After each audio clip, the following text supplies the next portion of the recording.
Welcome to the SBR NHL Double Play of the Day video. It's Saturday, February the 8th. I'm Ian Cameron with Adam Booth as we are back to break down our top plays in NHL action today. It's a big Saturday slate. It's Hockey Day in Canada here in Canada in terms of the coverage. It's an annual event.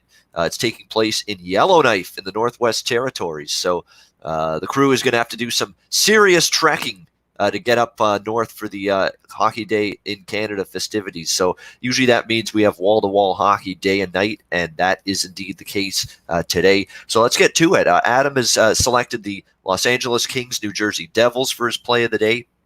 New Jersey a -120, home favorite, the total 5.5 in some spots, 6 in others. All the more reason to be using SBRodds.com every day so that you make sure that you get the best number and price with every bet. If you like 6, you should be getting that. If you like the under, you should be getting 6. If you like the over, you should be getting 5.5. And SBRodds.com helps you with that. Also, check out the daily NHL written content available on sportsbookreview.com by visiting sbrvideo.com/NHL. Obviously, we've got a battle of two teams out of the playoffs, a battle of two teams that have had tough seasons. It's just a question of where does the value lie with one of these teams in a game like this, where you have a matchup of lowlights, so to speak. And the LA Kings, they're a team that's been giving you a pretty good effort most nights. So have the New Jersey Devils. I mean, unbelievable what they did the other night against the Flyers, shutting out Philadelphia 5-0 in Philadelphia. Hard to believe considering how good the Flyers have been. Yeah, and being outshot 45-19. Exactly. Mackenzie Blackwood was pretty damn good in net, and that would have to rank right up there as one of his top performances of the season. No question about that. But they've been competitive throughout the games they've played since the All-Star break. I mean, they had the win against Ottawa. They went to a shootout against Nashville. They took Dallas to overtime. Good Stars team. They should have beat Montreal, had them dead to rights, but ended up losing in a shootout. And then, of course, they throttled the Flyers, albeit, as Adam mentioned, a little bit skewed by the fact that Philadelphia had the heavy territorial possession and shot advantage in that game. So maybe not as impressed, certainly not as impressive as that 5-0 score would indicate. Adam likes LA here at the plus price, and I certainly wouldn't have any problem with that. Usually when you have two teams like this, you go for the team that's not much separation. Maybe you make a case for the team that's catching the dog price as opposed to the team laying the number, and I think that's where Adam's going. So tell us, Adam, why you like the LA Kings tonight. Yeah, let's start with this is, as you mentioned, two teams resolved that they're not going to be in the postseason this year. They are aware of it. The Kings made a big trade this week, and part of that is obviously accepting the fact that season's done. That doesn't NHL. We don't really see teams tank. You can say the Wings are tanking. They're not. They're trying to win every game they can. It's really. I saw an interview this week or last week, and it was one of the, I think, TSN guys, and he just said players don't care about rebuilding for the future when they're on the team now. Doughty doesn't care that he knows that he's not retiring in the offseason. He knows that they're not making the playoffs, but he wants them to be better now. Even though they're not making the playoffs, even though every win from here to the rest of the end of the season is going to be meaningless, they're not going to be in the playoffs.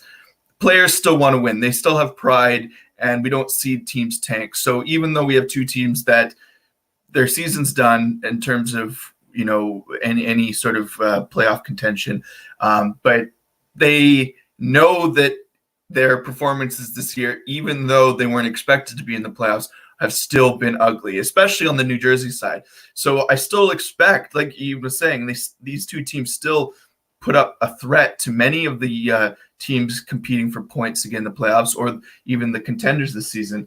And the Kings the other night was a good example of that. Well, both teams on Thursday was a good example of that. The Devils were better, I guess, late in the game in terms of shutting the door, but you look at some of the chances Philly had, and it's they could have come back in that game as well, maybe a little bit earlier on.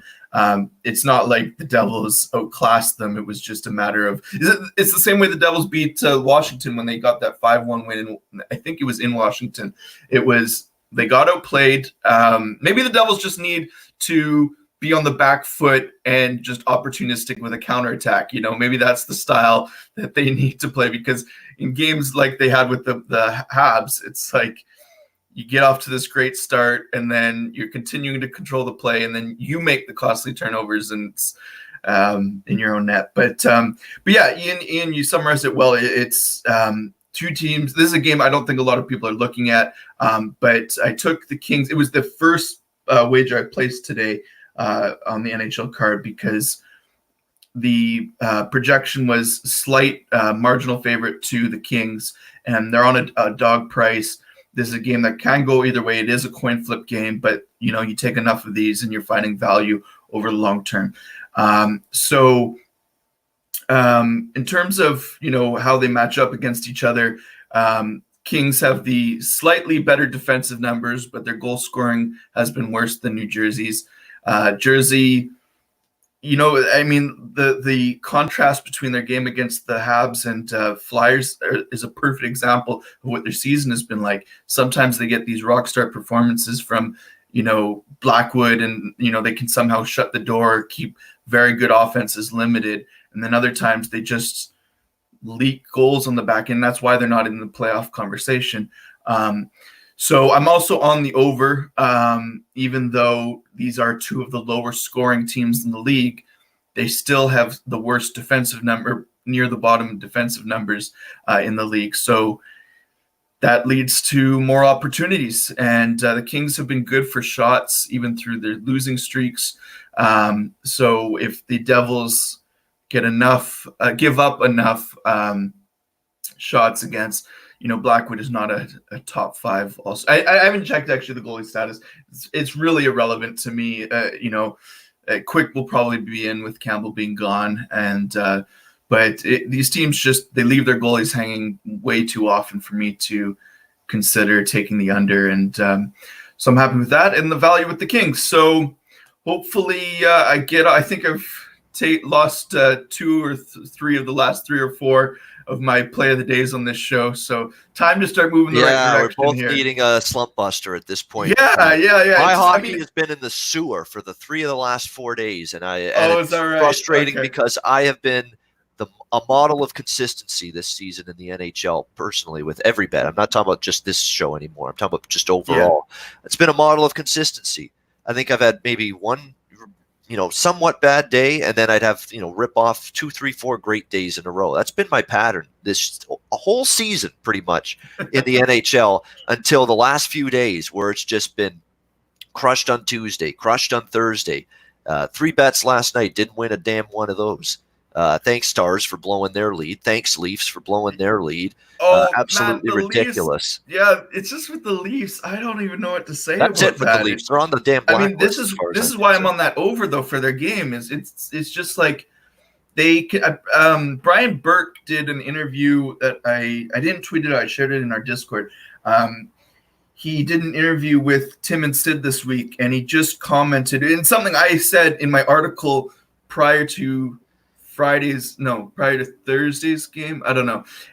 Where this isn't about, no, it was before the Rangers game. This isn't about Hutchinson being a shitty goalie. Yep. Campbell goes in last night. He still gets lit up for 4 goals, goes to overtime. Yep. This is the Leafs team. It's the defense in front of them. Absolutely. And I know I'm not the only one saying that. Many hockey bettors will have realized that as well. But it's that play in front of them, and as well, it's the Leafs have got used to Anderson saving their ass in so many games over the years since Anderson came over. He is the workhorse goalie, and even when Don Cherry was still in Hockey Night in Canada, he was saying that he should be a Vezina candidate year after year for what he does for this team. He is their MVP, despite some of these very talented guys up front. Because this, the further we get on this stretch down towards the playoffs, the better they have to be defensively. You just can't play this run and gun style every night. And, they continue to do it. I mean, Anaheim is one of the worst offensive teams in the league. They put 4 up Yep. What was it? It's a 3 in the problem. final period, Yep. 2 in the final And 5 third minutes. period defense has been brutal more than anything. Yeah. Well, that's when you're really supposed to be showing what you got at the defensive end in the third period. That's crunch time. It's when you're supposed to roll up the sleeves and get it done. Yeah. And they haven't been doing that defensively successfully. And again, they do win last night, but have to go to overtime in a game they probably should have put away more easily than they did. Yeah. So, anyways, that's not our play, but that is one of my article plays. You can read that. If you click the link below, it brings you to the our NHL articles page where both of mine should be up right now. But Ian, let's get to yours. I'm interested to hear about it. It's something I'm on. I just want to hear your reasons. Yeah, I mean, Florida's an over machine at home is the first thing that stands out. It's Pittsburgh, Florida. I like over 6.5, minus 115 in this game. Florida minus Pittsburgh, a slight road favorite, minus 120, total 6.5. And yeah, Florida has been just an unbelievable over team at home. They've been much better offensively at home, and they've actually been worse defensively at home. We saw how they played against the Golden Knights the other night defensively, struggled, gave up 7 goals in that game.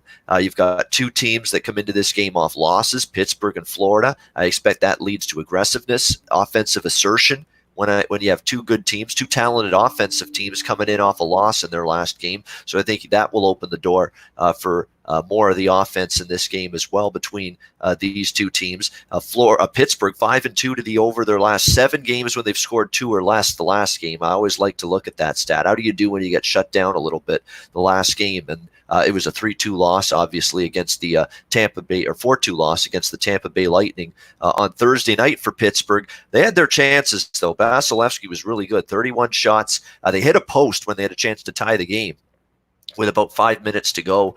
Penguins were really swarming the Lightning in the third period. They just couldn't tie that hockey game up. But you got to think some of those chances against a shaky at times Florida defense, those chances have a better opportunity, I think, maybe to find the back of the net and go in tonight. You look at these 2 teams in terms of how they've done on the power play. For Pittsburgh, pretty solid. For Florida, they've done pretty well. They've scored a power play goal now in all but 2 of their last 10 games. So 8 of their last 10 games, they've scored a power play goal. I'm always interested in overs when the special teams, the power play specifically on both teams, is working like it is right now. And it looks like Alexander Barkov is going to return. And you talk about a boost to the Panthers offense, not that they need it. They've still got a lot of scoring even without him. But getting him back from the couple game absence he had earlier this week, he didn't play against Toronto, he didn't play against Columbus, and he didn't play the other night against Vegas in the 3 games they played earlier this week, the Panthers, but expected at least to be back in the lineup tonight. And as I mentioned, in terms of Florida and their over record at home, 18-8, excluding pushes to the over at home. Pittsburgh's actually slightly more profitable with overs on the road than they are at home. Pittsburgh's 15-12 to the under at home, but they're 14-11 to the over on the road. So Pittsburgh's a better over team on the road. We know Florida's been a torrid over team at home. 2 teams off losses, 2 good offensive teams off losses, and I think that means you'll see them be aggressive on offense and be able to find the back of the net here. 2 power plays that have connected. Barkov back for the Panthers. Put it all together, and for me, I'm on Pittsburgh, Florida, over 6.5, minus 114 for the play of the day.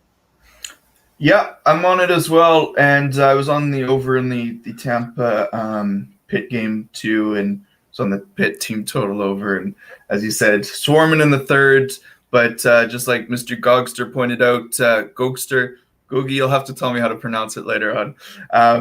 It was it's Gogster. I thought it was Gogster for the longest time, and it's Gogster. It's Gogster. At least we're pronouncing it better than our old pal Drew Martin, who always calls him Magooster. And that's totally actually, I kind of like that. Magooster, he always says. Like you're ignoring the second G in it, for crying out loud. Like how could you badly butcher it that badly? Oh goodness. Anyway, but yeah, like Goose was saying, Vasilevsky's been excellent through this winning streak for the Bolts. I mean, I don't find value on them very often because even though they're getting wins, it's not the prettiest of times. And but Vasilevsky's doing his part. He's showing. I mean, if he gets, if not for Vasilevsky, Pittsburgh ties that game and maybe even wins that game. Yeah, I think I saw. And he got bailed out by a post too that one. Yeah, getting some good bounces too. Yeah. But anyway, yeah. So I like that play, Ian. I took it yesterday as well, and it's we've seen goal scoring be up, and we do see the occasional game where it's 3-2 and you just need one bounce or late goal to get it to that over 6. Teams are also more prone to pulling their goalie earlier, down 2 goals. They get a power play with 5 minutes left, 6-on-4. It'll push that 4-2 into a 5-2 empty netter or whatever. So it's, with some of these high octane offenses, you just you don't really want to consider the under too frequently, even if you hit the occasional one. But yeah, Absolutely. All right. There we go. That's the show. Yeah, LA Kings plus 111 for Adam, and Pittsburgh, Florida over 6.5 minus 114 for me for our plays on this Saturday, February the 8th. That'll wrap up the show. Thank you, everyone, for tuning in, joining us on a Saturday morning. We do these shows early on a Saturday, early every time we do them, but for a Saturday, 10:15 a.m. Eastern, sometimes a little early if you've been having some fun the night before. But nevertheless, thank you for joining us live. We appreciate it. Hit the like button, thumbs up. If you enjoy the content, we will be back on Tuesday, 10:15 a.m. Eastern time for the next edition of the SBR NHL Double Play of the Day video. For Adam Booth, I'm Ian Cameron. Have a great Saturday. Have a great weekend. Good luck with your wagers. We'll see you again on Tuesday.